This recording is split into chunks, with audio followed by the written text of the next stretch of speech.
Hello students, मैं doctor करुणा गौर BSc second year में botany के थर्ड पेपर के लिए स्टीलर सिस्टम को कंटिन्यू करूँगी। इससे पहले हमने देखा था कि स्टीलियम या रंभ तंत्र जो है इकोसिस्टम में या आप कह सकते हैं टेरिडोफाइटा में किस प्रकार का पाया जाता है। तो हमने सबसे पहले देखा था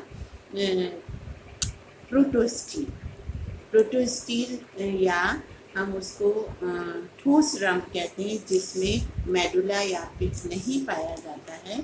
और उसके हमने 4 टाइप देखे थे कि कौन कौन से 4 प्रकार के होते हैं: हैप्लोस्टील, एक्टिनोस्टील, प्लैक्टोस्टील एवं मिक्स्ड प्रोटोस्टील। ये 4 टाइप के प्रोटोस्टील पाए जाते हैं जिनमें मेडुला या पिक्स नहीं पाया जाता है। अब दूसरी टाइप के आते हैं, आज हम उनको डिस्कस करेंगे। साइफिनोस्टील या नाल रंभ, जिसमें पिथ या मेडुला जो है वो सेंटर में पाया जाता है। तो जेफरी ने 1910 में on the basis of their association with leaf trace and branch trace या पर्न ट्रेस या शाखा ट्रेस के आधार पर 2 प्रकार के साइफिनोस्टील बताए। पहला था क्लैडोसाइफोनिक या शाखांतराल नालीय रंभ, जिसमें लीफ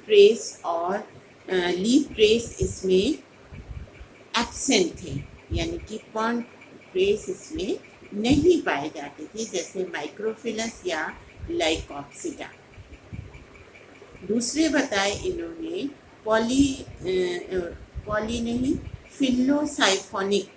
फिलोसाइफोनिक या पर्न अंतराल नलीय रंभ या फिलोसाइफोनिक रंभ। ये लीफ और ब्रांच, इसमें लीफ और ब्रांच दोनों ही पाए जाते हैं। लीफ और ब्रांच ट्रेस दोनों ही पाए जाते हैं। उनमें ये फिलोसाइफोनिक नलीय रंभ दिखाई देगा, यानी कि पर्न ट्रेस और शाखा ट्रेस दोनों ही इसमें पाए जाते हैं।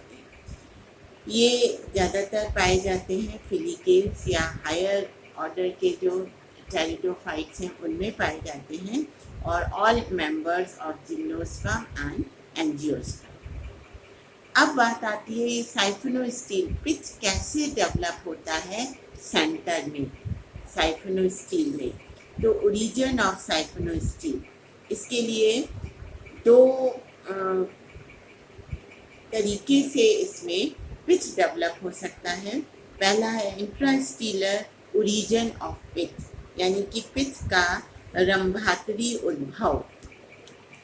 इसमें क्या होता है कि जो जाइलम, जो सेंटर में जाइलम है, उसकी ट्रैकरी एलिमेंट्स या उनकी वाहिनिकाओं की कोशिकाएं जो हैं वो पैरेन्काइमा में चेंज हो जाती हैं, मृदुतक कोशिकाओं में चेंज हो जाती है सेंटर में, और वो पिच की तरह बिहेव करने लगती है। इस प्रकार से सेंटर में जो जाइलम पाया जा रहा है उसी से ये बन जाता है पिच।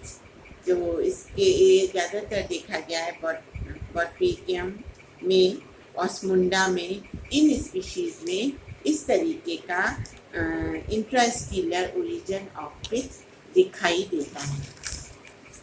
अब दूसरी बात आती है कि extra stealer origin of pitch या पिच का रंभ बाह्य उद्भव स्टीलर सिस्टम से अलग किस प्रकार से पिच जो है वो डेवलप होता है।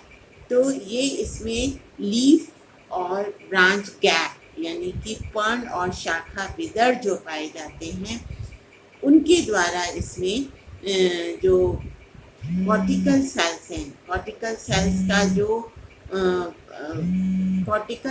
का जो पैरेन्काइमेटस हैं वो लीफ या ब्रांच गैप के थ्रू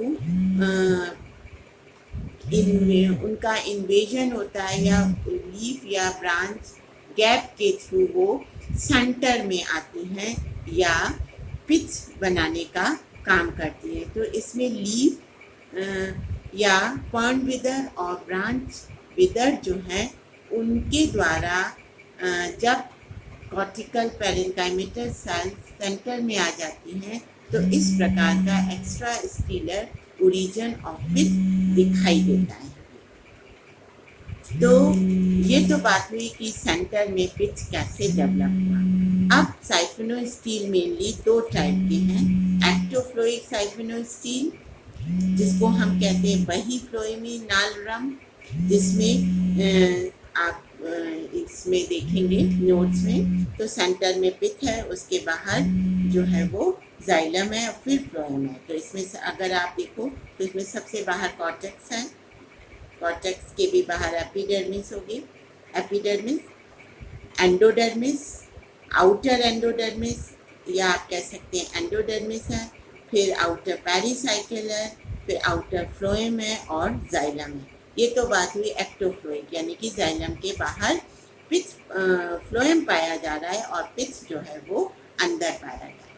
दूसरा होता है एम्फीफ्लोइक, इसमें जाइलम के दोनों तरफ जो है वो फ्लोएम पाया जाता है और सेंटर में पिच है। तो इसमें सबसे बाहर एपिडर्मिस, फिर कॉर्टेक्स, फिर आउटर एंडोडर्मिस, आउटर पेरिसाइकिल, फिर आउटर फ्लोएम, फिर जाइलम, इनर फ्लोएम, फिर इनर पेरिसाइकिल, फिर सबसे अंदर इनर एंडोडर्मिस पाई जाती है। तो जो एक्टोफ्लोइक साइफिनो-स्टील है उसके एग्जाम्पल तो इक्विसिटम, ऑस्मुंडा इत्यादि हो सकते हैं। और एम्फीफ्लोइक के डायंटम, ड्रायोप्टारिस, मार्सिलिया, इसमें एम्फीफ्लोइक या उभय फ्लोएमी जो है वो नालरम पाई जाती है।